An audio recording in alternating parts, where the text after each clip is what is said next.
All right, we are live. It's gonna take a couple of minutes for people to start coming in, but it is fun to be here. Wow.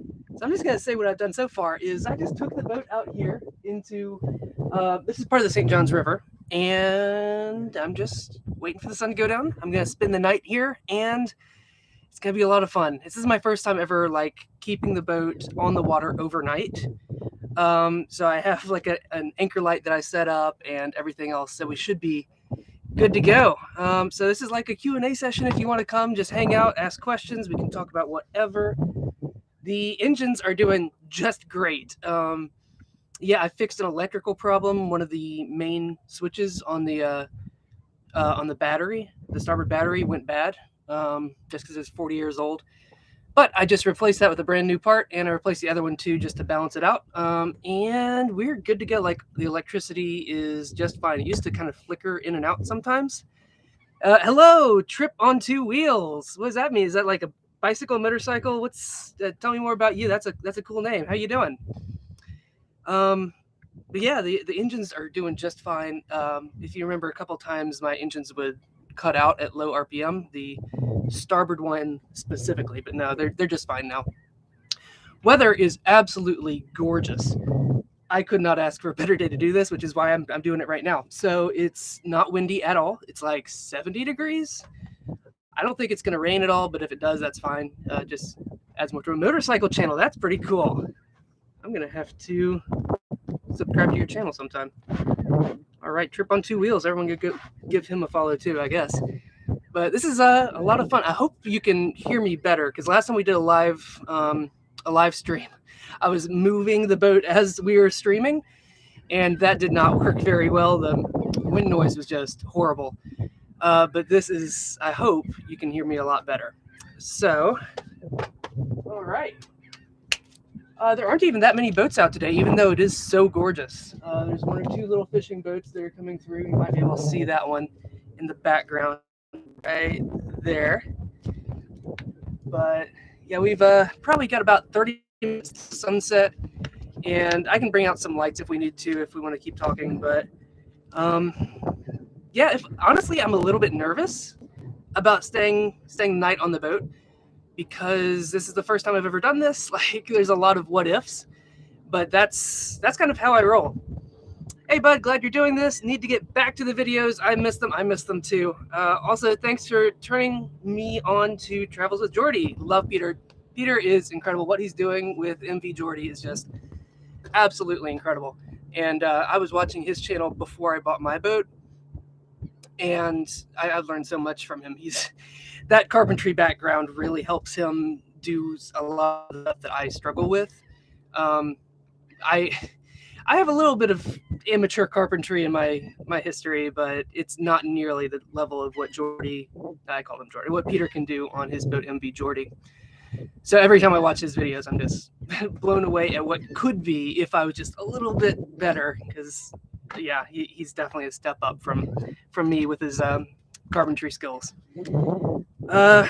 Yeah, it's just so much fun. It's relaxing. I was dreading this all day because I don't know, that's just the way I work. I get nervous about things and then I just do them and then I have a blast. So I force myself to be in that zone between comfortable and completely terrified. And you can learn a whole lot in that zone, and it's really worth doing. But that's pretty much how I live my life as much as I can. I want to push myself just outside my comfort zone so I can learn more, so I can do more fun things, so I can just experience life to the fullest, because that's really fun. I never would have even thought about living on a boat if I wasn't willing to be a little bit scared. All right, anybody have questions or anything? Just here to hang out and talk with y'all, because this is a fun thing to do. So that doesn't squawk while we're talking. But yeah, what else? So I'm still doing cosmetic stuff on these in the salon area. So what else do I have to do there? The carpet's still being made. I've done a little bit more progress on the overhead. That's a big job because the fabric just weighs so much that every time I have to work on this thing, I have to pull it out. Literally, I asked my friend for 150 square feet of this carpet, but not this carpet. It's almost like carpet. But anyway, I asked him for 150 square feet, and he gave me 150 linear feet of this roll of fabric that's 8 feet wide. So I have way more than I could ever need. How do you stay on top of the maintenance required to keep your boat in good shape? Do you have a schedule? I wish I was that organized. I'm not. It's mostly I just remember when the last oil change was, and if it gets to yeah, I have a logbook, but I don't write in there nearly as much as I should. If you have your own boat, then I highly recommend keeping a logbook with actually like a maintenance schedule and everything. That's one skill that I don't quite have right now. What are you grilling tonight for dinner? I actually don't know. I didn't plan that far ahead. I just jumped off and did this. So yeah, the grill's back there. I don't know if I'm going to grill anything tonight. I'll probably just make a sandwich or something like that. But yeah, last time I grilled out was when I took my friends on that trip. Oh yeah, y'all didn't see any pictures of that. So I took 5 friends and myself out on this boat for a Sunday cruise 2 weeks ago, and that was absolutely so much fun. We actually kept extending the cruise because everyone was having so much fun. It was great. What's the top cruising speed? So right now the bottom is super dirty and the trim tabs don't even work. So I keep my speed to about 10 knots, which is also coincidentally the cruising speed. Do you need to hire a diver to clean the bottom every year or two? Okay, that's actually a really good question. I've got a diver coming out for the first time this week. DS Diving Services in Jacksonville. Hopefully I can recommend them. So far they've been great. Like the guy Dale, I think is his name, or Dane, I think. And he's coming out this week to clean the bottom of the boat. That's something you should honestly do closer to every 2 months if you want to keep it in really good shape. I have been very lazy on that because I remembered how bad it was when I had to do the bottom job myself last January, but I just didn't want to think about the bottom after that. So I've been very lazy and procrastinating on that, but there's a diver coming out this week. You should really do that every 2 months. Anchoring out for the first time is one of the most liberating feelings in the world. Turn on that anchor alarm and enjoy. Yep, I've got an anchor alarm running on my phone right now. So if we like drift out of a, I think a 30-meter zone, I might have to bump that up later. But if we drift, it'll let me know so I don't crash into the shore, because the last thing I want to do is end up on some millionaire's lawn this morning. Are you going to run your generator all night? No, I'm actually just going to rely on 12-volt stuff. I'm not going to like turn on my microwave or air conditioner or anything. The weather's fine. And my generator, I need to work on the fuel system on that. One of the fittings was leaking on the fuel tank. So if you filled it all the way up, it would just kind of seep out very slowly. So I had that fitting remade and I need to reinstall it. But right now the generator does not run because of that fuel fitting that just needs to be installed. Good to see you making videos again. Thanks, TS Turn. Plan on adding any solar? That's a good idea. So this, you might be able to see, is just a fabric bimini top. And so you could get like a flexible solar system to put on top of there. But I personally don't have any plans for solar on this boat. Maybe in the future, it just depends. But solar is very good, and it's getting to a place where it's actually like feasible to do it with a good amount of money. So glad to see you making videos again. Yeah, if you want to make like an actual, if I was ever going to go on the Great Loop, which I really want to do sometime, my boat would have to have some kind of solar system on it just to make sure the bilge pumps are still running and everything like that. But right now, since I'm only going to stay out for a single night, it's really not super important. But yeah, also I just want to thank y'all so much for watching this channel.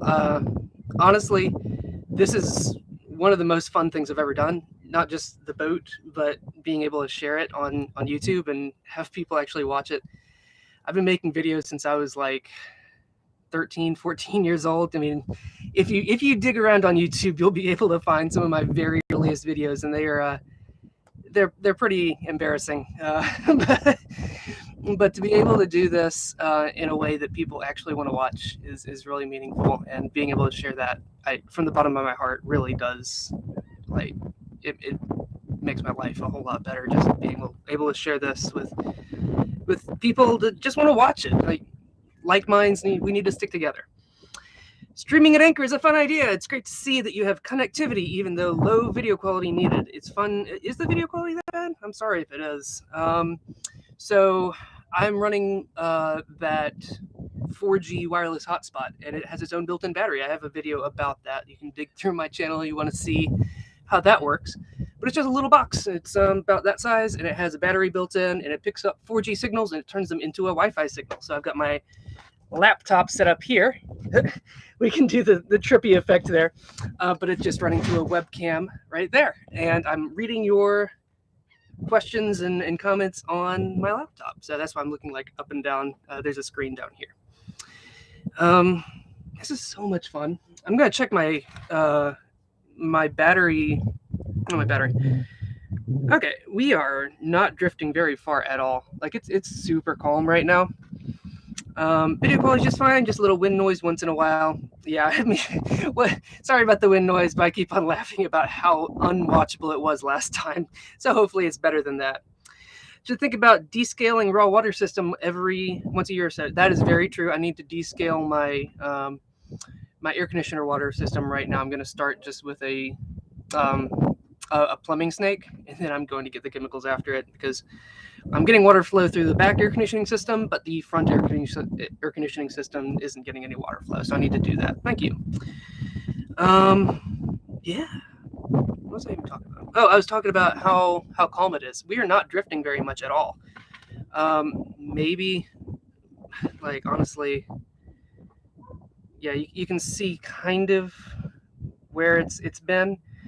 So that's a 30-meter circle, and so we're pretty much right on top of the anchor right now.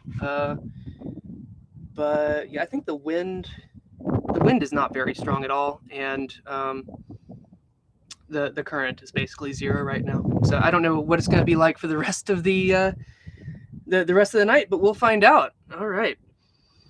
Would you do the Great American Loop? Yes, absolutely. So I wanted to make a video all about this, what my plans are for the future, boating and learning about that. So I don't want to throw all my thoughts out there right now about the Great Loop, but the answer is absolutely yes.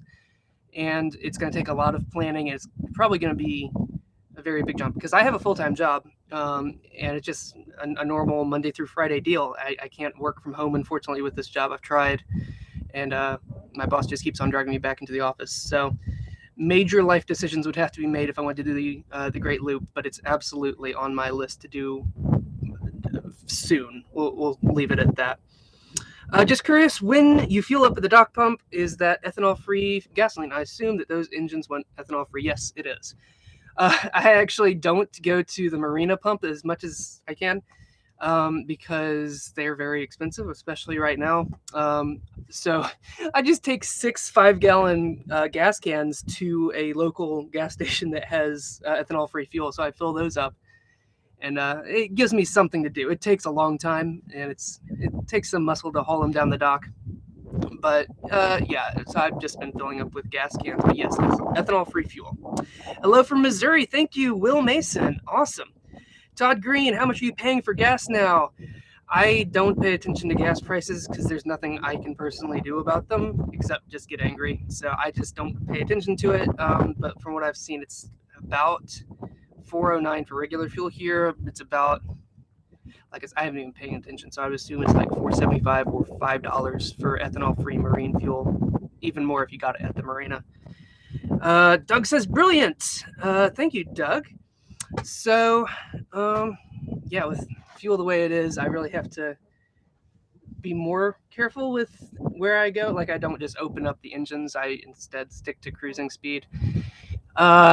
Because the bottom's so dirty, I'm not getting very good fuel efficiency right now. So hopefully when the diver comes out this week, he can help that boost it, maybe even double the efficiency, because that's a ton of drag on the underside of the boat. So yeah, even though I completely redid the bottom a little bit more than a year ago, it's dirty again, and it's really affecting performance on the boat.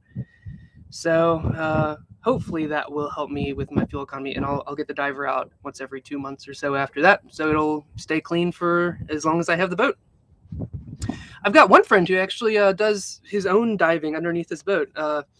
He just goes to a shallow spot and drops anchor, and he swims up underneath, and he starts scrubbing the bottom of the boat. What do I do for a living? I am in local TV news, so it's really fun. It's pretty stressful though, so it's nothing to do with mechanical stuff at all. So I work with computers and video all day, and then I come home and then I work on these big engines, and so it's like I've been making videos and working with video for most of my life, and it started off as a hobby, and then I kind of transitioned into that TV job. But yeah, people say do what you love and you'll never work a day in your life. That's, for me personally, that's wrong. That's not the way it worked. Once I started doing what I love, it just became work. And it actually took away something that I enjoyed and made me think about it as work instead of as fun.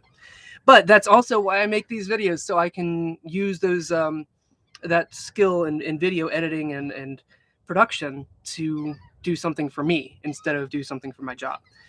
So that's a lot of fun.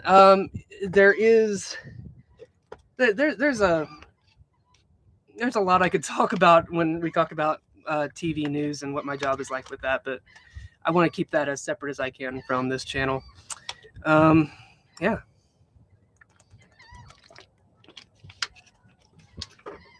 What else? So that transmission that kind of blew up. So I'm sorry I didn't take much good video of that. I just did get those pictures that you can see in my last video. So what happened was there's a big spinning concentric gearbox in the transmission casing. So that gearbox spins with like a planetary system inside of it. And in between the two, there's basically a drum brake system that squeezes down to hold that spinning thing in place when you want to switch into reverse. So it squeezes down and stops that spinning planetary system inside of the transmission case. And one of the linkages that actually does that squeezing motion just completely snapped. There were two metal control arms, and they just snapped in two. I don't know what did it, because in my mind, I can't think of a time where there would be some kind of sharp shock to the system, to that reverse band system particularly, but somehow they did break, and so I just had to get those out and fished out little parts from underneath the system. Yeah, it took a while to get all the parts out, but I did it. So working on a project boat myself, find your videos very inspiring. Thank you so much. That's something I love, is when people tell me about their own project boats. So Yahoo 2 Yahoo 2 sorry, what kind of boat is it? Like, I want to hear more. Like, single engine 2, what size? Awesome. Yeah, what I really want to do is I want to take tours and make videos in my Welcome Aboard series some more. So I want to check out other people's boats and let them share their stories. So I need to get back into that. So if you have a boat that you really want to share and want to be on this channel, then reach out to me, please. Leave a comments and an email, something like that, because I really want to check out your boats and to make videos about them. Like, that's something I feel like we could have a lot of fun doing. Did you take a look at the other transmission? Yes, it's completely fine. I don't know what the difference was. It was just some single event that snapped those parts. The other transmission is just fine. Yeah. 36-foot Marine Trader Europa, located in Canada. Nice. So you probably get two good months of boating season. No, but for real, that sounds like a really cool boat. I'm gonna look it up. Marine Trader Europa.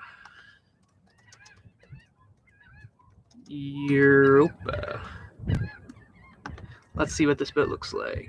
Oh, nice. That's a cool trawler. I really like that. So awesome. Good job, Yahoo 2. That's a fun boat. And does it have diesels, I assume? I don't know. Let me know. That's a good looking boat. But yeah, the other transmission's fine, and everything else is just fine too. But like both engines have zero problems. I'm gonna change the oil again sometime soon, just because it's been like 6 months since I've done that. Probably the worst video I've ever made for this channel was the one where I tried to drain the oil out of the dipstick tube with a siphon, like just like a gravity siphon, and it took like 8 hours. And I made a video about it. It was only like 3 minutes long, but immediately all the comments were telling me how stupid I was for thinking that was the best solution, because they make pumps and stuff specifically for that. So I have a pump now, and I don't even remember if that video is public anymore, because that was mostly a failure on my end to problem solve and think there could be a better solution. But thank you. That's one time that the comments really saved my saved my own sanity, even though started coming and saying that I was not doing it the best way. I was not so happy about that. But yeah, all of your comments, I read every single one of them, and for the most part, y'all are just the best community on YouTube, and it's awesome to see that. So thank you so much.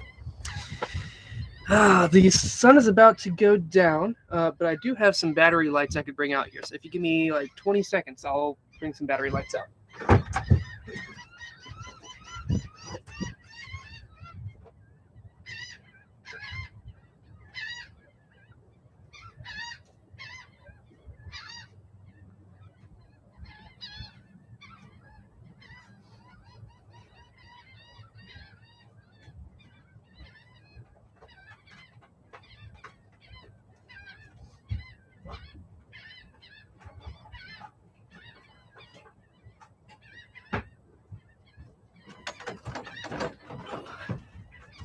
All right, I got the lights, and we are good to go whenever the sun goes down. Looks like we're still good right now, but these lights are super bright. I use these for filming sometimes, and they will definitely get the trick done when the sun goes down.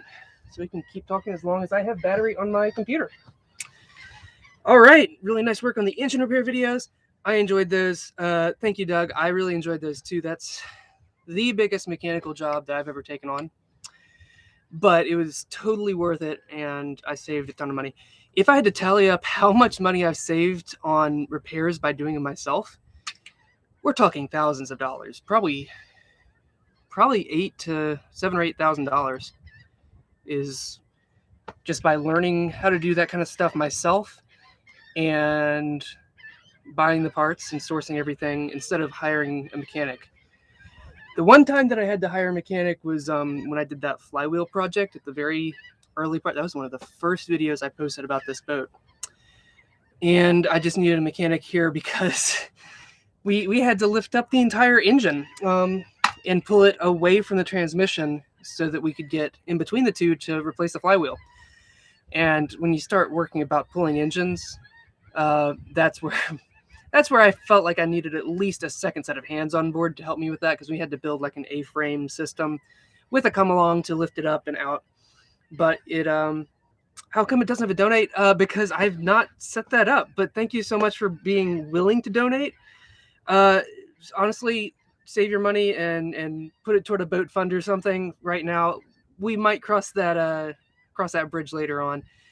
But right now, I just wanted to share this with you. So this is completely free. So thank you for being willing to do that. But right now, it's just free. Hi there. Hoping you'd come back. Enjoy your videos. Someone probably snatched the tranny from forward to reverse. Yeah. Yeah, you're saying they pushed it way too quickly, like with high RPMs. That's possible. But obviously that's not going to be great for it. But at the same time, the way the system works is like a brake system, a brake band. So even if it was higher RPMs, I don't think there would be that much of a strain on the linkages that are closing the brake band. So I don't know. I just don't know how those broke. But from what I've seen online and other people talking about it on forums, it seems that is a common failure point, but was never designed to be a very common replaced part. So when I was looking for parts, I actually tracked down the company that bought Paragon, Paragon Transmissions, like 30 years ago. They're still in the same building. They still have the exact same inventory that they did back then, but they've just not been making new parts. They only have old parts available, and these have been completely bought out, these little control arms that broke. So they just don't have them anymore because I'm assuming they break a lot, and the company never expected them to break as often as they did. But yeah, again, sorry that I haven't been posting very much in the last couple of months. I guess from November to last week, I was pretty much absent without leave.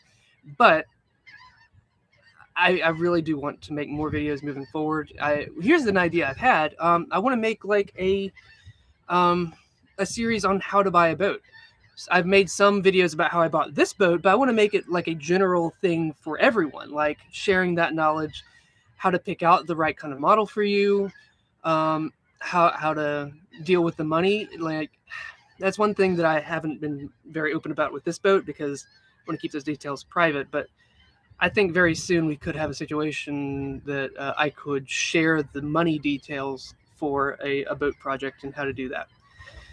So I want to make videos helping other people achieve this, because a lot of times when I talk with people, they say, oh, that's so cool. I wanted to live on a boat for years, or something like that. Or that's my retirement plan. Or that's what me and my wife want to do, like if we ever have the money. But I mean, for me, I just had to make that jump to make it happen, or else I knew it wasn't going to happen for a very long time. So I'd really like to be able to make videos specifically telling people how they can make that happen, not just be a dream, but to make that dream actually happen. And that's something I would just love to do.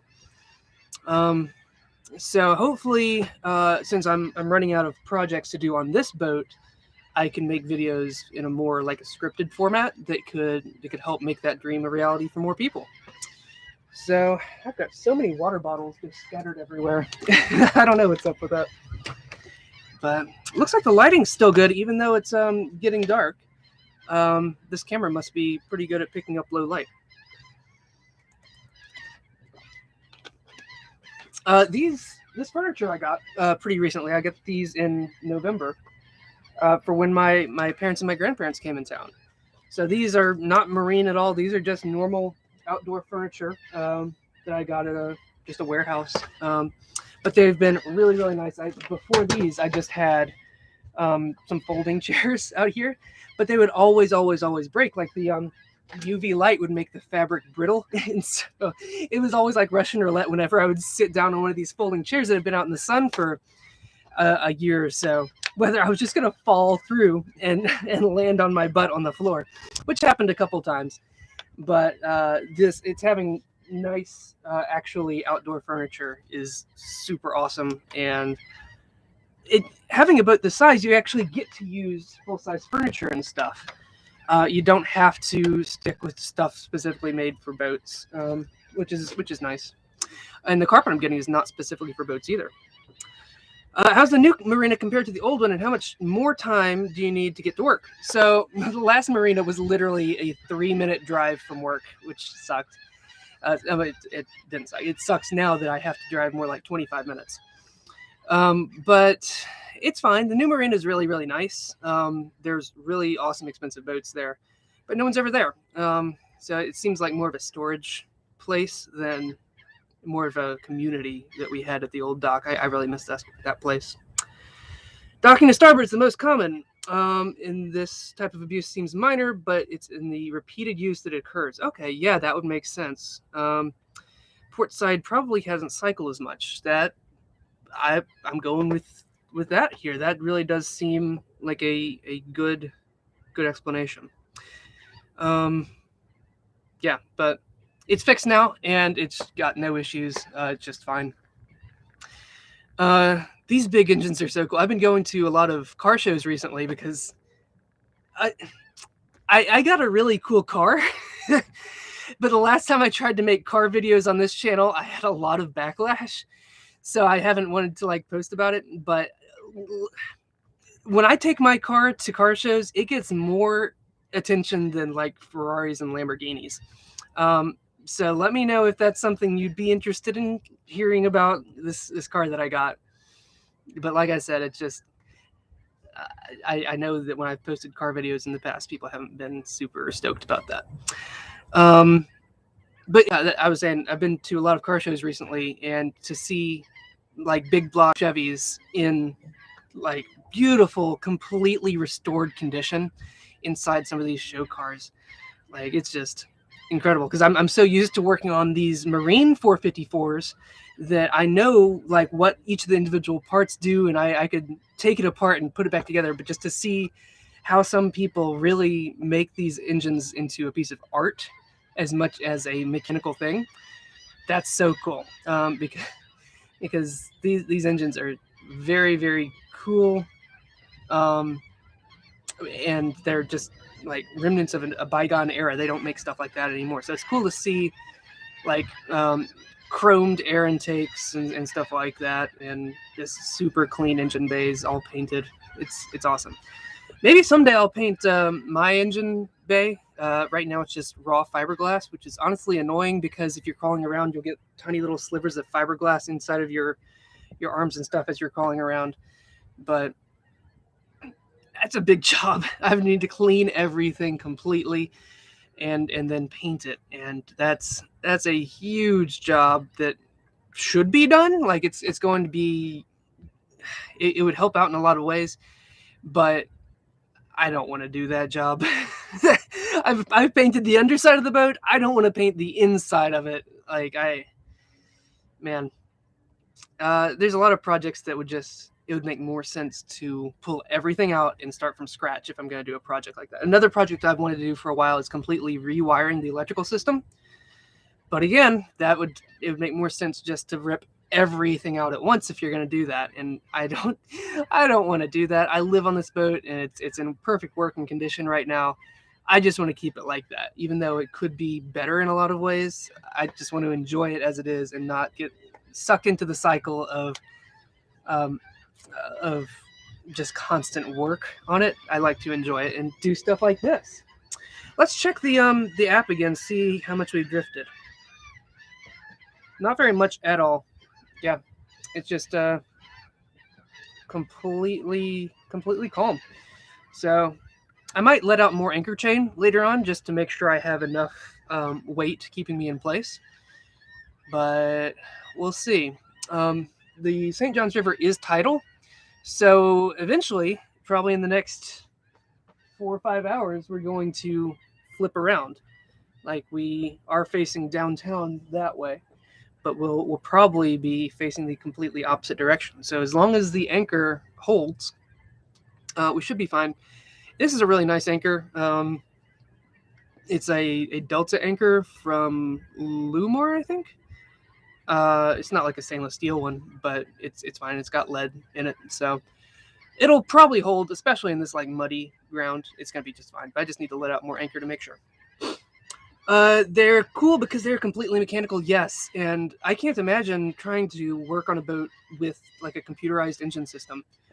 It's hard enough with cars, honestly, because a subset of your episode of your car.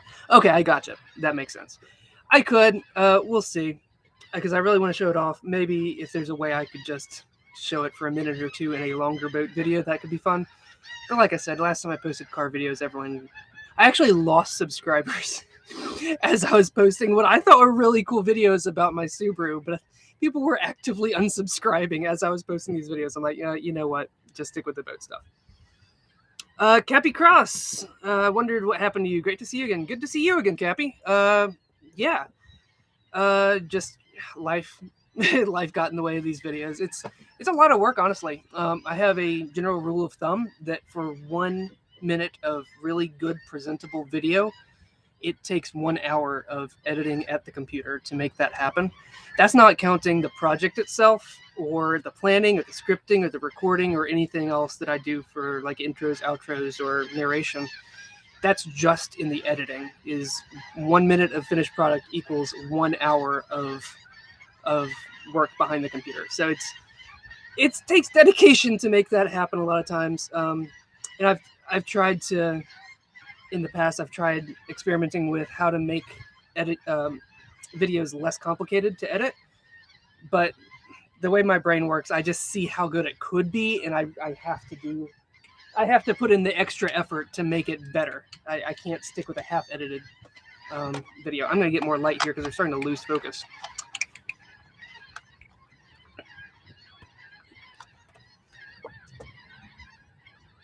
All right. Come on, focus. There we go. Good to see you again. Cheers from the PNW. I don't know what PNW is. I'm sorry that I don't know your... This light almost... I'm sorry that I don't know your country, but it sounds pretty cool. I've never heard of it. All right, do we have good look? Okay, we've got lighting. Do we have focus? Kind of. It'll figure it out. Yeah, I'm sure people who are looking at this from the shore, because we're probably about 1/8 of a mile from shore, but I'm sure they just see me lit up like a beacon on top of my boat. It's gonna be Pacific Northwest. That makes so much sense. I'm dumb. But yes, thank you for watching. Thick, Seattle, Vancouver, British Columbia. Oh, okay, gotcha. Pacific Northwest. That makes sense. But yeah, I'm sure I just look like a beacon lit up in the middle of the water right now because I've got these bright video lights on me and I'm just talking to myself in the middle of the water. Why is it out of focus? Come on, focus. I don't know. We'll figure it out. This is just a cheap webcam that I'm using that's plugged in, so it's better than nothing. My camera that I use to record video, I'm actually going to go grab the camera because that's something you don't see very often.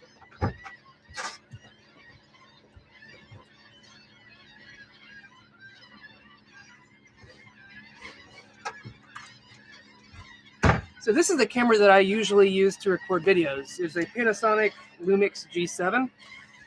This is a Rokinon 8mm kind of a fisheye wide-angle lens that I use for a lot of interior shots because boats are very kind of a tight space. So to have a wide-angle lens really helps you see more of it. And it gives it's very rare for a wide-angle lens to give a more realistic perspective on things, but inside of a boat, I found that I actually prefer it. From Australia, hi, thank you, Josa. Happy you're back, says Larry. Opinions Matter says there are so many car channels, too many to compete with. Yeah, that's pretty much what I found out too. There are a lot of boat channels too, but I've already kind of staked my claim on that. My little tiny corner of boat YouTube. But to try to tackle car YouTube is just, no. How did my grill finally work out? It's working just great. I need to clean it because there's grease that kind of pools in the bottom. So I need to clean that out sometime. But right now it is working just perfectly. I ended up getting a Kuma grill instead of a Magma grill, and that worked just fine. I like cars too, but I'd give precious body parts to be where you are now. Live your dreams now before you get old and disabled like me. I'm sorry. Give up your dreams for career and family. Now it's never too late. You need to, where there's a will, there's a way. And I'm sure that I don't know your life or anything, but yeah, just, I would say never give up on your dream as long as you can. That light keeps on falling. Leave it. I've got some tape here. I'm going to tape this light in place. Yeah, I like the cars, but yeah, there's so much of that on YouTube. Yeah. Come on. Let's see if I can stick this in place. There we go. Hey, Holly, how are you doing? I think you could post car videos on another channel and share links in the description of your video here. Yeah, I could do that, but again, editing takes so long, you know that. Holly's my old boss at a TV station. She's an even better editor than I am.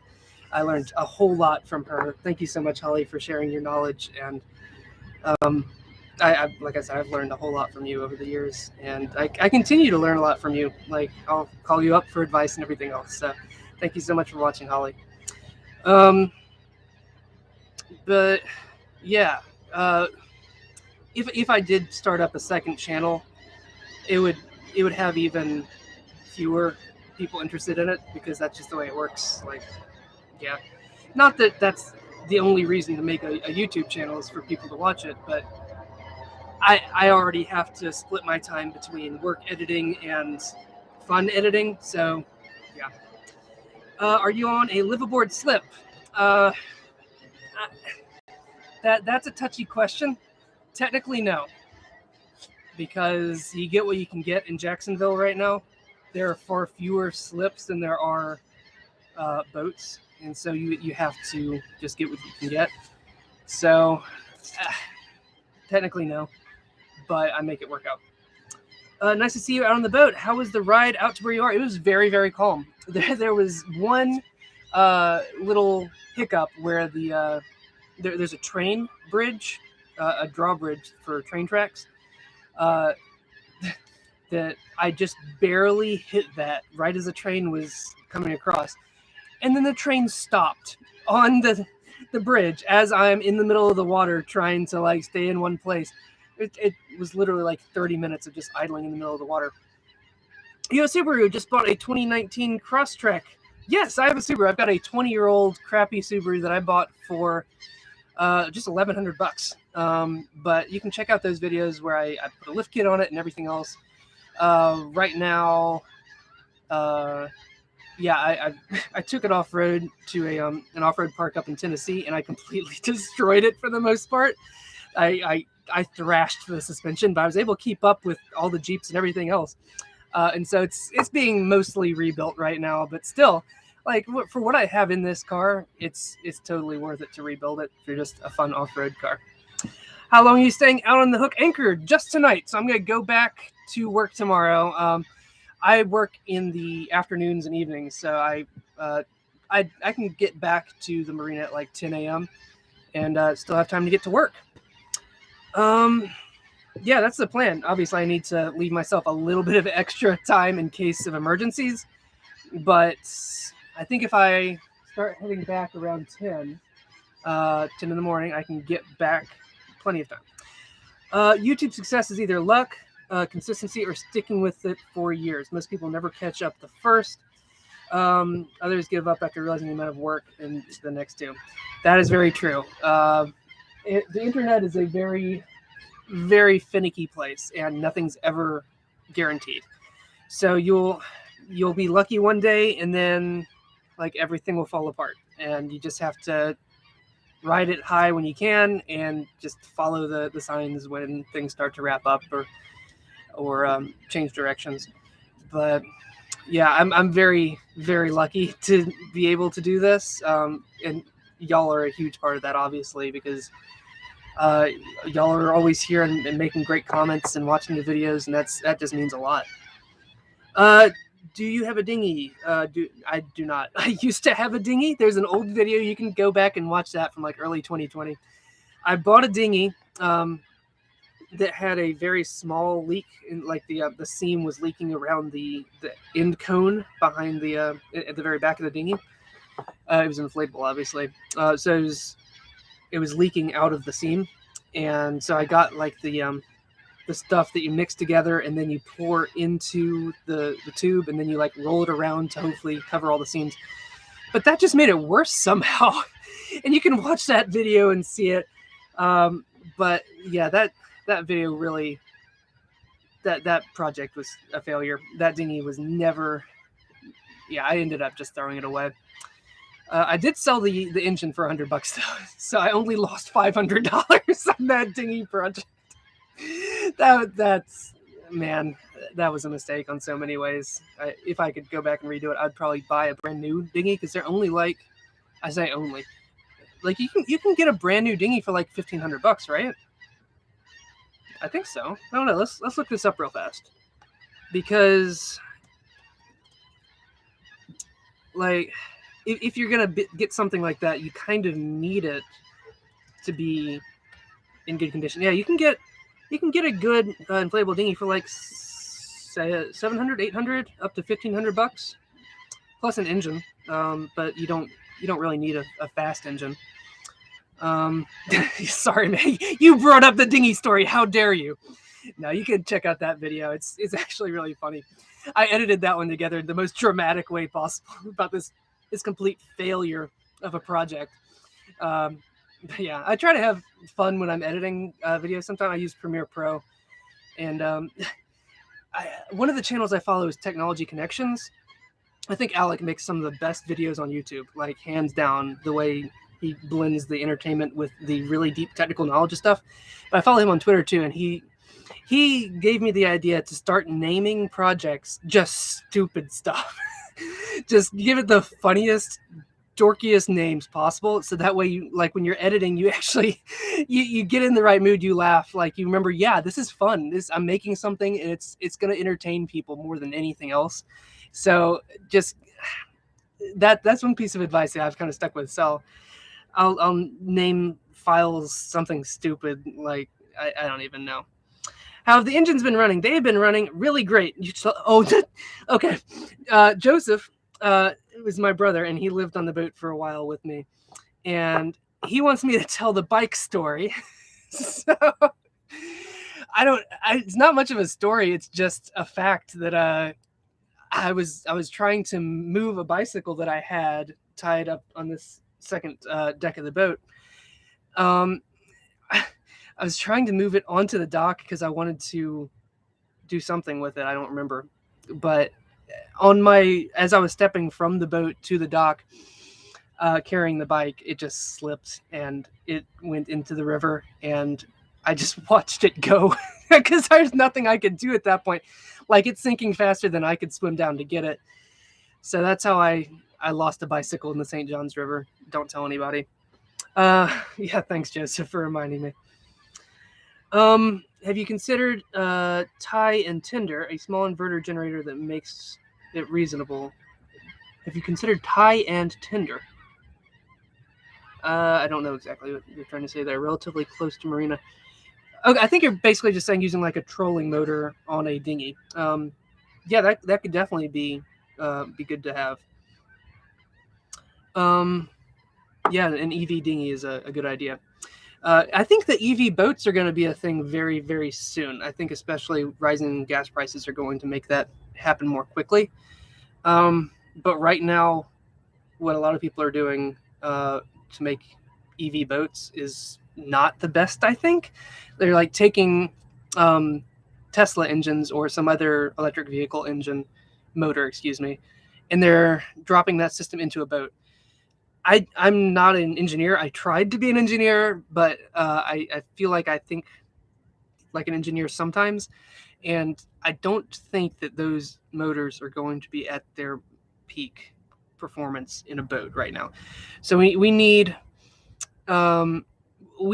engines, motors, electric motors that are specifically designed for boats to run at 2,000 or 3,000 RPM consistently for 8 hours in a row. That's something that modern EV cars are not at all prepared for. They're prepared for a very specific case of mostly city driving, and that's very different from what a boat does. So I totally respect the people who are doing that. I forgot the name of the channel, but the guy who made a catamaran electric, and it's like solar powered up in Canada, I think. If you know what channel I'm talking about, let me know, because I like what he's doing. I'm going to turn down these lights, actually. I like what he's doing. Why is the brightness not going down? But I just don't know that a EV motor is the best option in a car, in a boat. I feel like once we have specifically designed EV motors for boats, that's going to really help. Sorry, I'm trying to do multiple things at once here with the lights, but it was just blowing me out, I saw. Turn this down. Okay. If the motors are rated for continuous duty, they are continuous duty. That is true. So, like I said, I really don't know a whole lot about that field. I feel like we need more R&D specifically on electric boats, which I know is happening. There's a lot of European companies that are trying to do that. They're putting R&D money toward electric boats, so that's good. But Yeah, gas-powered boats are just dirty. It's a fact, because you're not going to have catalytic converters most of the time.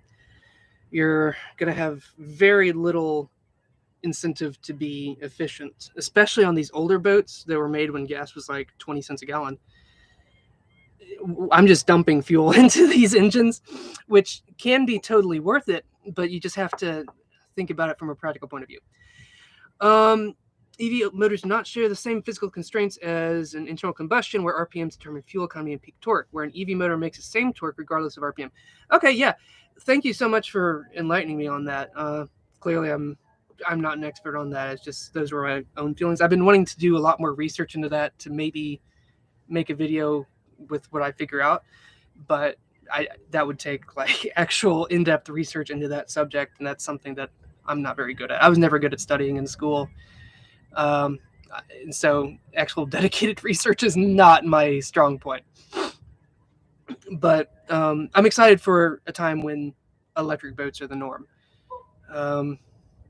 But yeah, especially for most boats, that would be okay because you'd be coming back to dock after every time.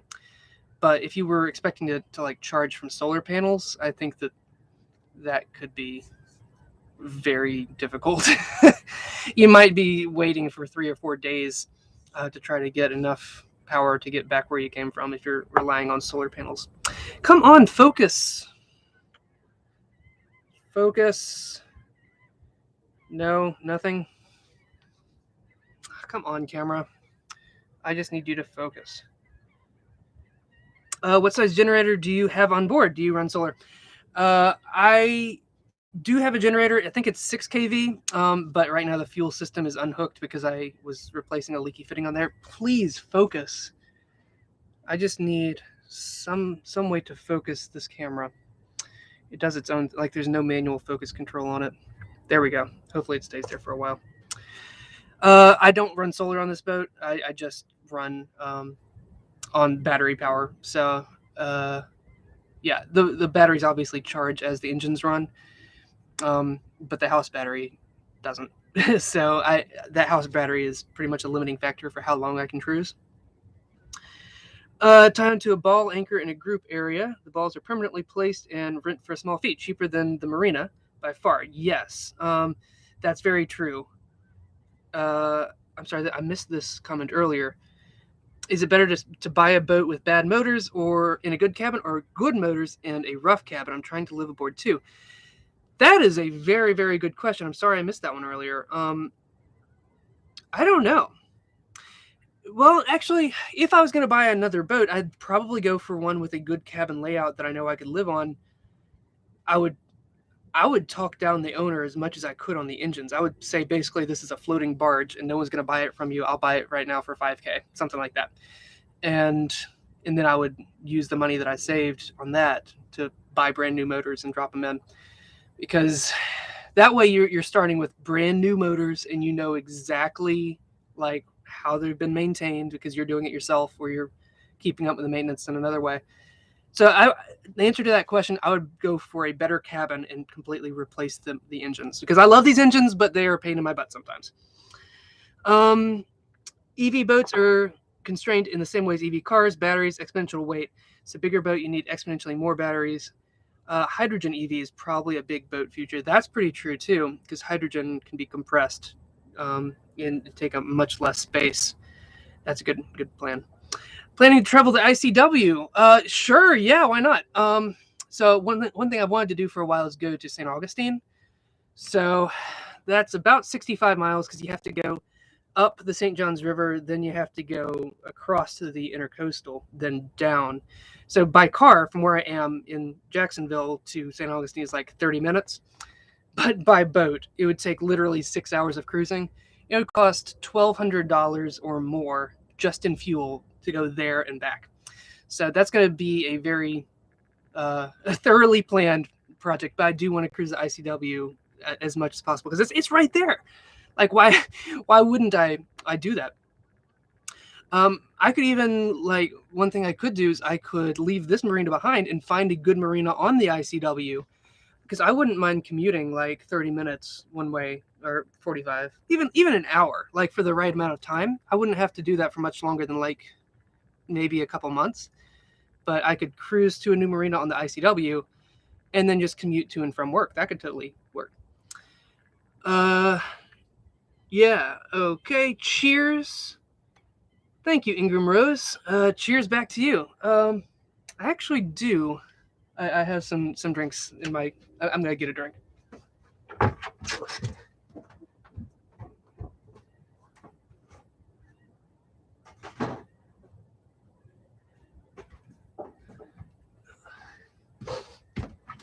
Because we're on Anchor, might as well have a nice beverage too, right?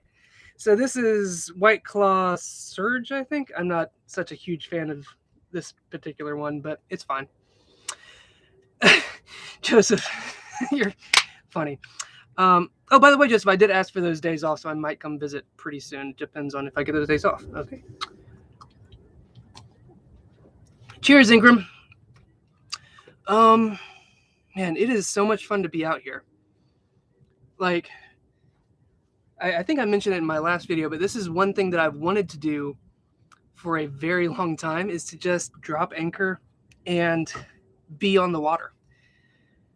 It's so quiet.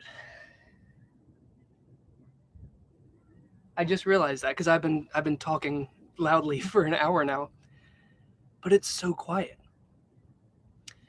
This is kind of surreal, honestly. There's nothing out here except for me. This is kind of creepy. Oh no. I just got scared of the water after living on a boat for 2 years.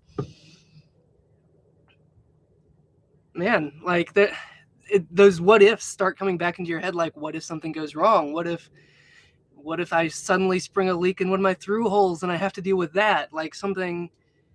Rum is the rule. Yeah, you're exactly right. I've failed by not having rum. I prefer rum and Coke actually, but one of my friends is giving up soda for Lent, and I'm doing it with them. So I can't do rum and Coke right now, or else I would have rum on board. But you are entirely right. Still so jealous. Still years out from my boat dreams. Cheers, dude. You can totally make those happen, and you should like do everything you can, I think, to make that happen. Because if it's something you want to do, then you're already 90% there.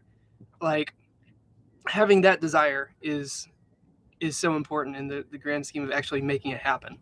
So you should totally chase that dream.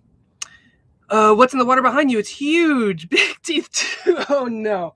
So stop that. Do not do that. Another thing I just realized is all of my heads are unhooked right now. So if I need to use the bathroom, I got to get that figured out first.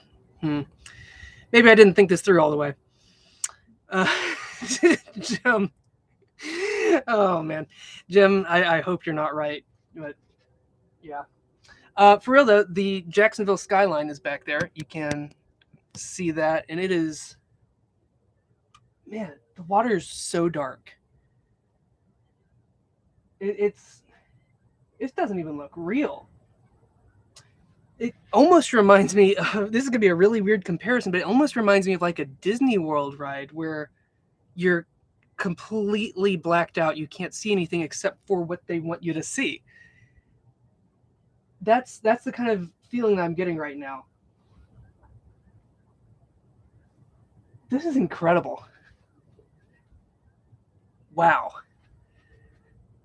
And it's just so quiet too. Wow. Oh, you're right, Yahoo too, but what if there's a number 2 situation? I'm gonna have to fix the head for that.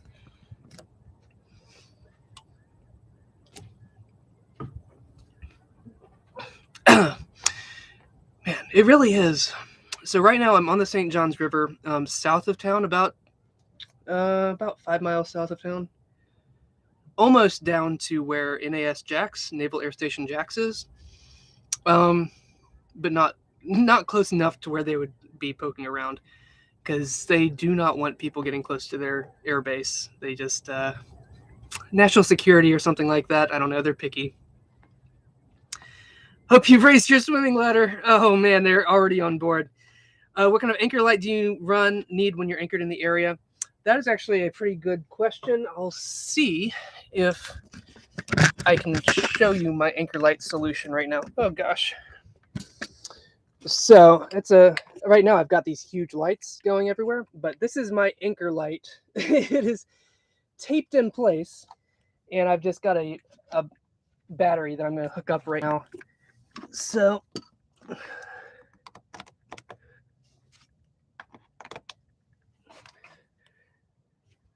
yep, I've just got a 360 anchor light that I got at West Marine.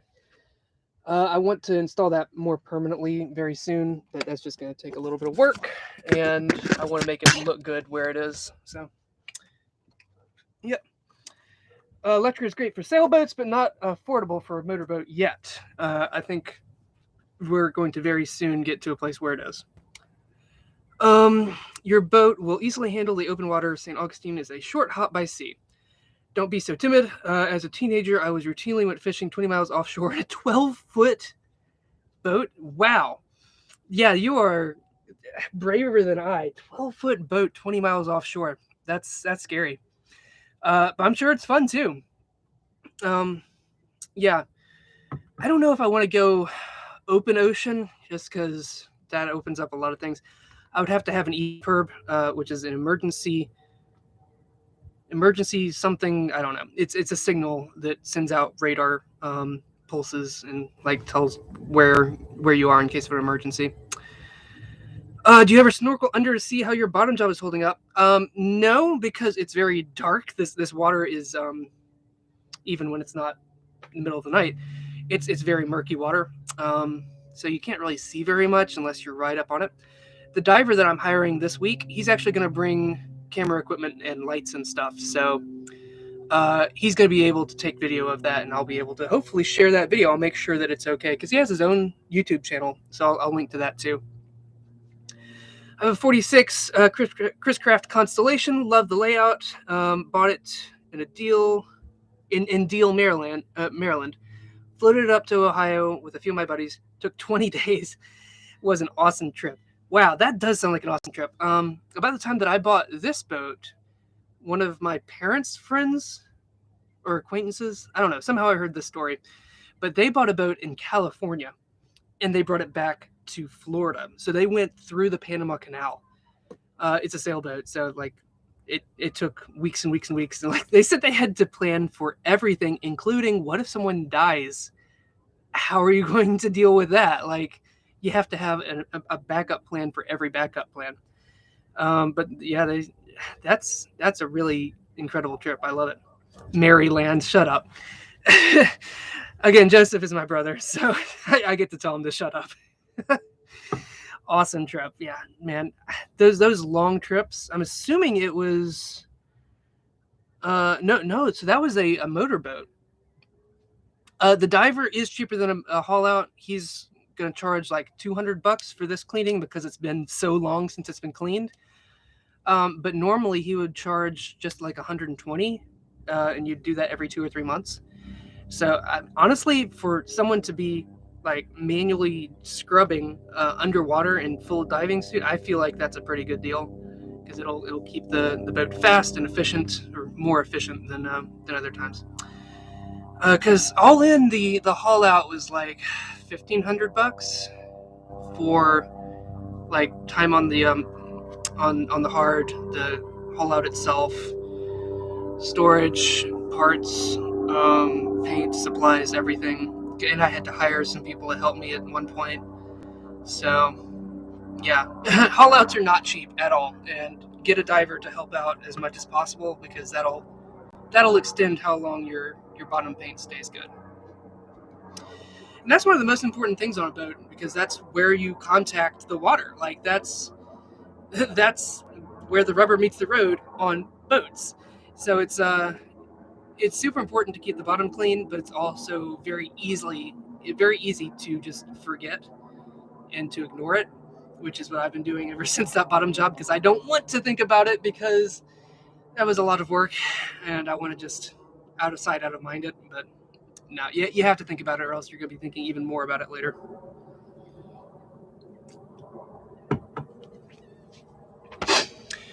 Yeah, there was a helicopter that just flew over from NAS Jax. We've got 2 Navy bases here in town. There's one in Mayport, which is right where the ocean meets up with the St. Johns River. And there's one down here, the Navy Air Station. You might have actually seen pictures of it a couple of years ago. A plane crashed into the water at the end of the runway at NAS Jax a couple of years ago. And that was a huge deal. It was like on national news and stuff. But I think everyone got out safe because I don't remember hearing about anyone dying. Yeah. You have the same shirt? This, like, 4 years ago, I went to Walmart and I bought like 10 of these shirts with like the pocket and everything else. And I have worn nothing but these 10 Walmart shirts for 4 years. They were $6 a piece, but I genuinely still get compliments on them, even though they're like falling apart, and I need to somehow get different shirts now. Is it creepy on the water at night? You missed my freak out, Tony Hill. I had like a genuine crisis, wondering like what if something goes wrong on the water. But yeah, it's really dark and it's so quiet. And yeah, emergency position indicating radio beacon. Yes, thank you, Michael. That's what an EBIRB is. Again, trying to think of stuff off the top of my head, it just doesn't work sometimes. But yeah, it's creepy on the water. It's so much quieter than I know I've said that like 15 times now, but that's just the main thing that jumps out at me is how quiet it is. Because there are birds and stuff just getting back to their nests. But obviously birds can't just like, even seagulls and ducks and stuff, they're not going to sleep on the water. And so there's been a couple of insects that fly out to these lights, but very, very few. And I have a feeling those insects are pretty far from home. Like they might not be making it back. But yeah, there's basically nothing out here. They don't call it the poop day. Oh my gosh. Yeah. Yep. Yeah, so I have to balance like battery and everything, not just for the boat, but also for my phone. So I'm gonna just keep streaming until my computer dies. So yeah, we've got 34% still. So I'm gonna keep streaming probably for another 45 minutes. But I have to balance battery on the boat. Just to make sure it starts up tomorrow, but it should be fine because even in a worst case scenario, I can parallel the batteries together with just a switch. It's just a relay that switches the two in parallel to double the amperage that it can pull. So it's not a huge deal. But also for my phone, because that's going to be my alarm for tomorrow. I'll probably wake up with the sun anyway, just being in a completely weird place.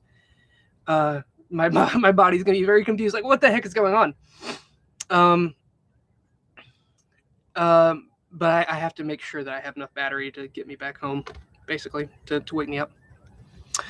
Put a plastic bag and they head to a toilet and have at it. Oh gosh, y'all need to stop talking about that.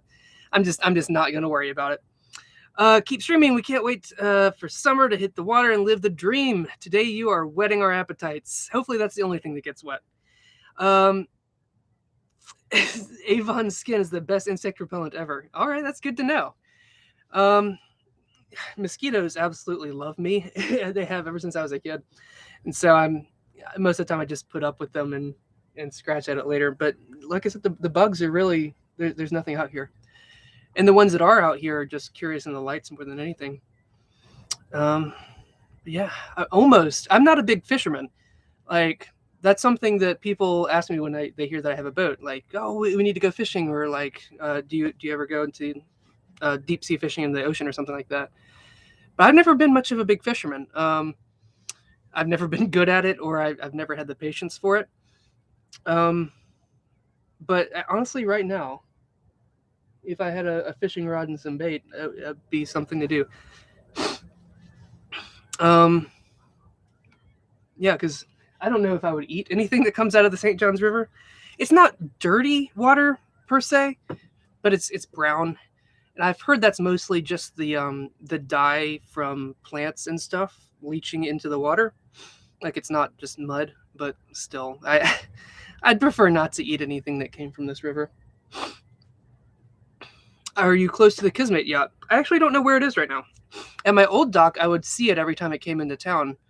I haven't seen it recently. Like I drive over the river every day to get to work. I haven't seen it. It used to dock right in front of the CSX building.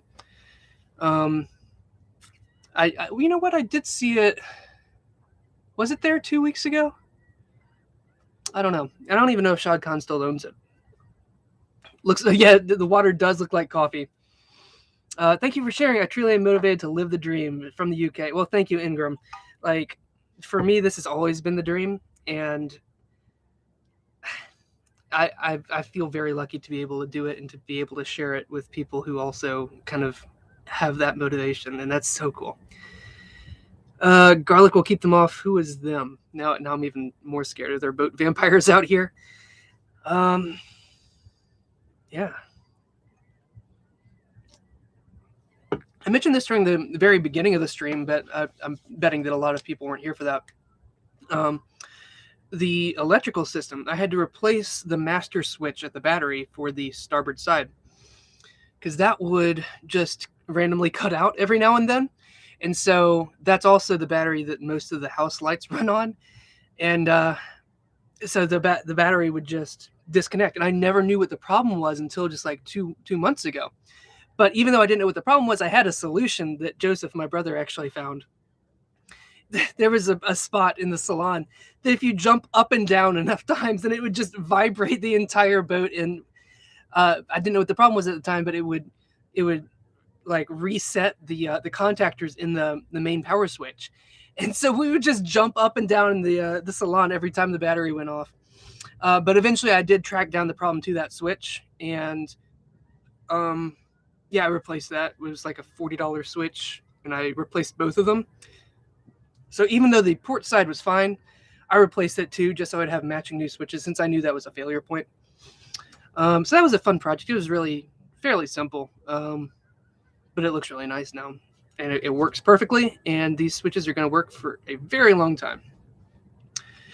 But for a while, I thought that the only way to track down that little electrical gremlin would be to rip out the entire electrical system, which was a big nope. I did not want to do that. As Captain Jack Sparrow. I honestly, I'm kind of worried about that. Like, what if the Coast Guard sees me and they like bang on my door at 3 a.m.? Like, what am I gonna do? I guess I just let them on board and do that.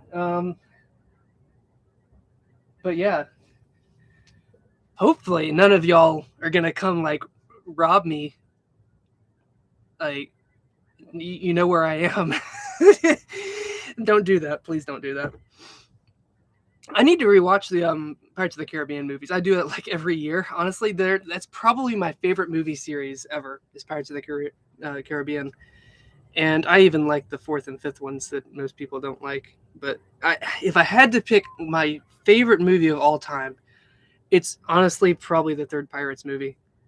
Or if you let me combine the second and the third together because they were filmed at the same time, I think that's my favorite movie of all time, is Pirates 2 and 3. And yes, that's cheating, but yes, it's my stream, so I'm allowed to cheat.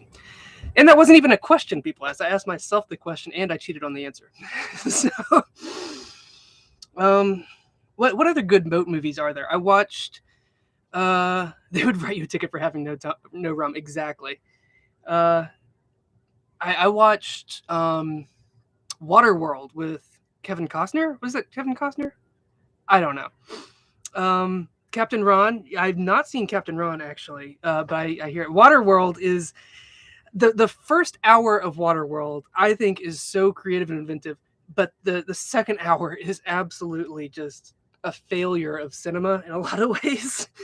And so I feel like if they just cut the movie in half, it would be a lot better.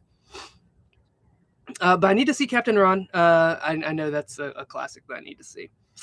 Another one is Captain. What's the one with I'm the Captain now? Captain Phillips, is that the right one? Baron Munchausen. Again, Joseph, we watched that movie together for yeah, it was really crazy movie. But what was I saying? I forgot which movie I was saying before Baron Munchausen. Sahara, is that a boat movie? I've never heard of that. And of course Titanic. That's one of the best movies of all time. Let's look up this Sahara movie. I don't know. I don't see a boat in any of the promos. Yeah, I'll have to check out Sahara though.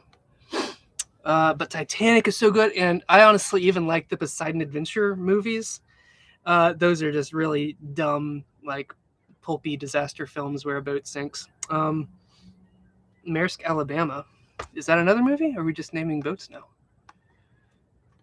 Maersk, Alabama.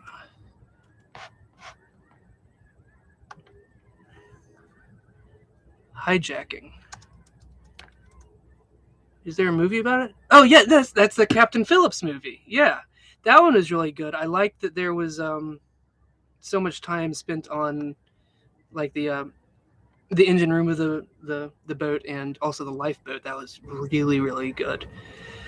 Jungle Cruise, I need to see that one. It's just another movie where Dwayne Johnson wears a tan shirt. No, but for real, I've heard it's good. I was in Disney World a couple months ago, and I almost wanted to go on the Jungle Cruise ride, but the line was so long because I was like right around when the movie came out. So I've never. That's I think the only Disney ride that I've never been on at Disney World is the Jungle Cruise. Yeah, it's a boat from Captain Phillips, which again, I really like that movie. I've only seen it once. Another Tom Hanks boat movie kind of is Castaway, obviously. Like, it's not so much a boat movie as it is a raft movie, but that's fun too.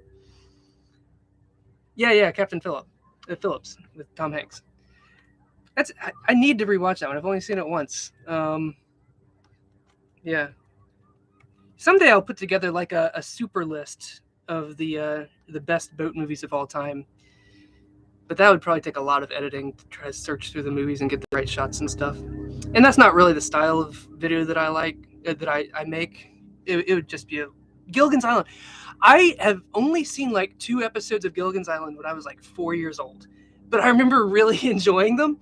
I was watching them at my grandparents' house on their old tube TV, and it was the best. Funny. It was the best show I'd ever seen at the time. I've only seen 2 episodes of Gilligan's Island, but even that made Popeye. Yeah.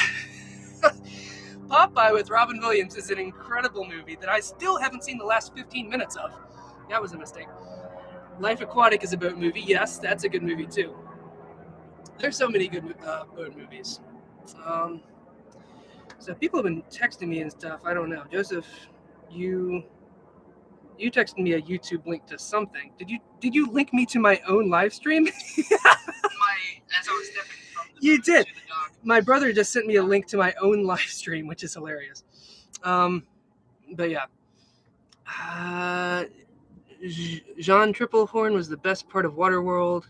Do you see Captain Ron? Great movie. I've not seen that. Have you checked out Travels with Geordie? Yes, Travels with Geordie is one of my favorite YouTube channels of all time. I was watching his channel before I even bought my boat, and like seeing him work on his boat inspired me to take on projects that I never would have taken on before. It was just, I love what Peter does on his channel. If you don't follow Travels with Geordie, Peter, the guy who owns the boat and maintains it and runs the channel, is just the best ever. So definitely give him a subscribe. They showed the movie Perfect Storm in the cinema. That's pretty funny. Did it freak out any of the guests? Let's look up the Perfect Storm movie.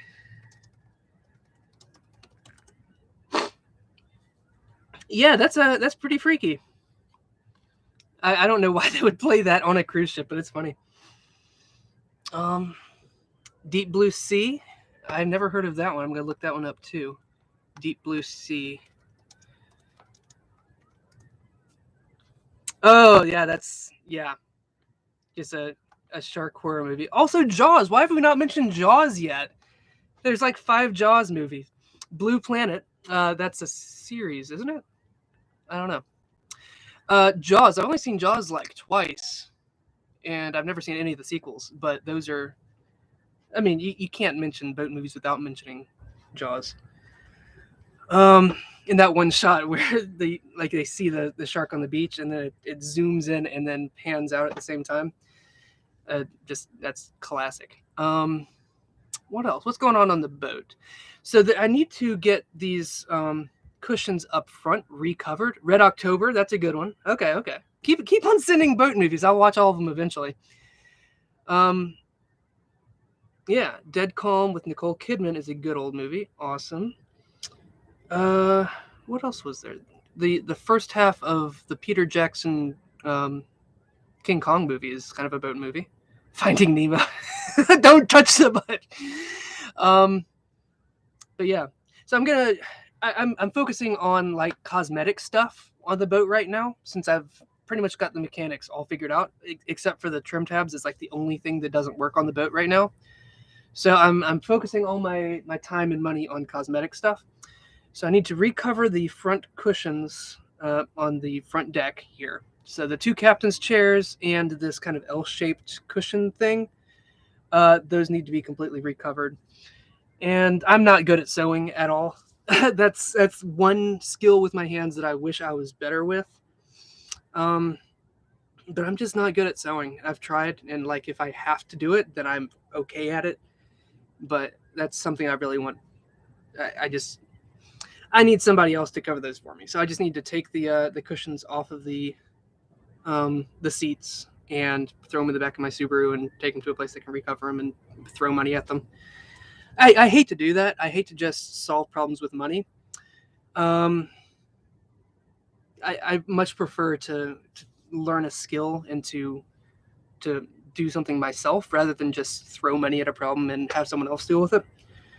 Not only because money is like a valuable resource, obviously, but because I feel like there's a lot to be learned if you're willing to get out of your comfort zone and to do that. And that's why I'm doing this too, just to get out of my comfort zone, to do something that I've never done before. I've never just dropped it. I don't think I've ever been on anchor this long before.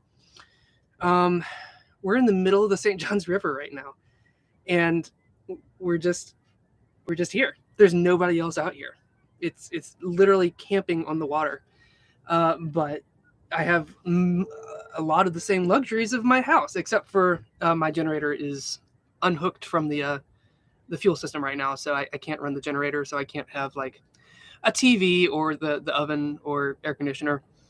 But I still have a roof over my head, all the tools and food that I have and everything else. So yeah. Mold or mildew, that can be a problem on boats for sure. When a previous owner, okay, we're running out of battery. We're in power saver mode. How much battery do we have? We've got about 15 minutes of battery remaining. So we're just going to go until this computer dies. Mold. When a previous owner installed the outdoor carpet on this boat, they drilled into the deck and installed snaps that way. But they didn't use any kind of sealant on the screws or the drill holes. And so there were these tiny, like dozens of tiny little leaks that would go into the cabin. And that was so dumb. There's so many things the old owner did were just stupid. I don't know like which owner did this, but there was a long chain of not so smart people who own this boat, I think. But I did pull up each and every one of those screwed in snaps, and I sealed it up with silicone. So this boat does not leak anymore, and there's no problem with mold or mildew. But that is a problem on a lot of boats, and it is a problem this boat used to have. Jacques Cousteau is young and awesome, because those are all like real world documentaries and stuff. That's so cool. Watch the moon landings. Loved Calypso. Awesome. What do I do for a day job? I answered this earlier, but it's pretty cool. I work for a local news station, and I make videos for them. So that's a lot of times why I'm slow to upload, is because the last thing I want to do when I come home from work editing 8 hours is sit down and edit more videos. But yeah, that's what I do for work, and I try to keep that as separate in my head from this channel as possible. So there's, yeah, I've seen other people who are excited about their side projects at work. Their project gets taken over by the station, and that's something that obviously I never want for this. But this channel is mine. This boat is mine. It's my escape from work. Every home in the South has mold and mildew. Boats should be no different. Yeah, unfortunately, you really need to run a dehumidifier or your air conditioners that dehumidify if you're going to be like on the water. Before your battery quits, really enjoyed tonight. Thanks for letting us join you tonight. Absolutely, it's been incredible. We still got like 15 minutes though. There's a couple here in the UK who bought a 78-year-old wooden boat which served us in the war. Wow. Ship Happens. I'm going to subscribe to them right now. That is so cool. You said it's called Ship Happens? Ship Happens. I cannot type. I am subscribed right now. They've only got 56,000 subscribers. Well, you need to fix that. I mean, we say only. I've only got, what, 6,500? But y'all are the best subscribers in all of YouTube, so it makes up for it 10 times. Do you have basic depth sounder or sonar for profiling the bottom? No, I don't. I made a video about that with my friend John McAlpin. It was, I think, one of the last videos I published back in November about radar or sonar arrays and scanning the bottom of rivers. And that's really, really cool. I don't have one of those. I just have a depth sounder to tell me how deep it is at a single point. Nice one. Enjoy. All right. Get a small wood stove, kill the mold. Don't do that. Don't put a wood fire in a boat. Yeah, that's just a bad... I know you're joking, but I just need to make that clear. That's a bad idea. Don't do that. I wonder if like a diesel stove, like a lot of boats, you can get a diesel stove to heat up during the winter. I wonder if that would like kill the mold. Trying Not to Sink is another great channel. I'm just going to subscribe to all these boat channels now because I'm already subscribed to a ton, but Trying Not to Sink. Subscribed. Awesome. One cool boat channel that I keep up with, and his videos are only like 30 seconds to 5 minutes long, is Ask Captain Chris. He's a certified captain who teaches people how to drive their boats. So, like, if you don't know how to drive your boat, you can pay Captain Chris to come out wherever you are in America, basically, and he'll come and teach you. And like, he posts videos about this too. And he also does seminars and stuff like that. I called him once and I asked if he wanted to like do a thing where we'd like be on each other's channels, but he wasn't super interested in that. But I still watch his videos, and like those little bite-sized things. Okay, this is how you drop anchor in windy weather, stuff like that. Trying Not to Sink. I just subscribed to them. Works better with charcoal bricks than wood. Guys, don't start fires in your boats unless it's like designed for a boat scenario. So that's why I wanted to get specifically a marine grill instead of just a backyard grill, because I'm very careful about fire and open flames on a boat. Yeah. So working on cosmetic stuff, which is another part of the the spectrum of things that I'm not very good at, is kind of a skill you either have or you don't. Is a sense of style and like what looks good together. But I'm doing what I can. So they turn off the flame if they get knocked over. Oh yeah, those can be saved. Captain Q, boat, yacht tours, very cool. Captain Q. See, I'm just gonna subscribe to all of these.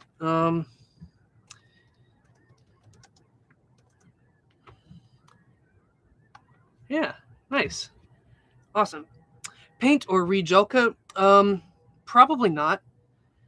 I don't have to repaint the bottom for another year or two. There's a couple of spots on the superstructure that need to be re-gel coated, but the gel coat has changed color over the years. It's more like a yellowed white. It still looks good, just going to be hard to color match that. So if I repaint this one area or re-gel coat this one area of the superstructure, I'm going to have to re-gel coat the entire area, or else it's going to look out of place just with a splotch there. But that's where this boat used to be, like way back in the like 90s and stuff. One of the owners would transport it from Lake Murray in South Carolina to Charleston, South Carolina on a truck every single year, or twice a year even, to like cycle with the seasons, which is crazy. I did that once and it was the hardest project I've done, or very nearly the hardest project I've ever done. But it used to be done every single year. Come on, focus. I don't know. It'll find focus eventually. But that's where the gel coat rubbed off, where they just had to tie down some of the parts to the truck. And so it just, over the years, it rubbed away some of the gel coat, and you can see the fiberglass where the gel coat used to be. So I'm going to try to repaint as little as possible. Okay. Yeah. Show and Joe. SCHO. And nice. All right. They've only got a few more subscribers than I do. Ship Happens. I've already subscribed to them tonight. That's a good suggestion. Oh, say hi, Deborah. Hey, this is really happening, and you just got shouted out. Seems like you have a great husband there, Michael. All right. What yacht to do? I like that. That's a good fun. When I was naming my channel, I didn't know if I wanted to name it something like Teak and Tackle, just something cutesy like that. But then I remembered there's very little teak on the boat, and I don't fish, so that name didn't make a whole lot of sense for me. But if somebody wants to steal that name and make their own YouTube channel, Teak and Tackle, that's for you. What yacht to do? Let's go ahead and subscribe to them too.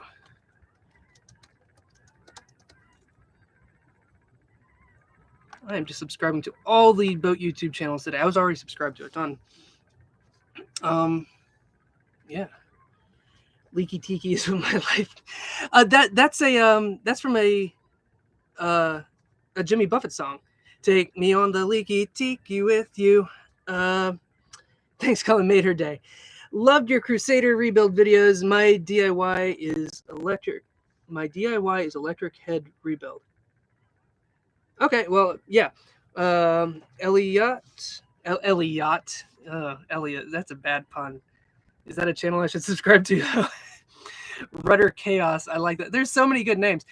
Boat people love to name their boats funny things, and apparently their channels too. Battery's running low. Okay. How much time do I have left? I've got about 10 minutes remaining. So let's shut off, and let's give it 3 more minutes. When we hit 1 hour and 35 minutes, I'll shut off. But thank you all so much for just being here. For real, y'all are some of the best subscribers in all of YouTube. And every time I read your comments, I read every single one ever on the channel. And I've learned so much from them, and they've really inspired me to keep on doing this, because having that real connection with people who all, like, no one knows everything, but together we all know a whole lot. And so y'all aren't just watching the videos, you're helping make the videos too, which is really, really important, because when I started doing this, I knew basically nothing about boats. I wanted to learn as I went. I knew that would be very risky, but I knew I was going to make it work one way or another. And y'all, whenever I have a question or do something stupid, y'all always catch me and just make it better. And like, that's what it's all here for.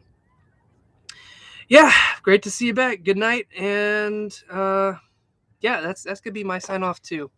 But thank you again so much for watching. This has been an absolute blast. Hopefully I don't have to deal with any boat emergencies tonight.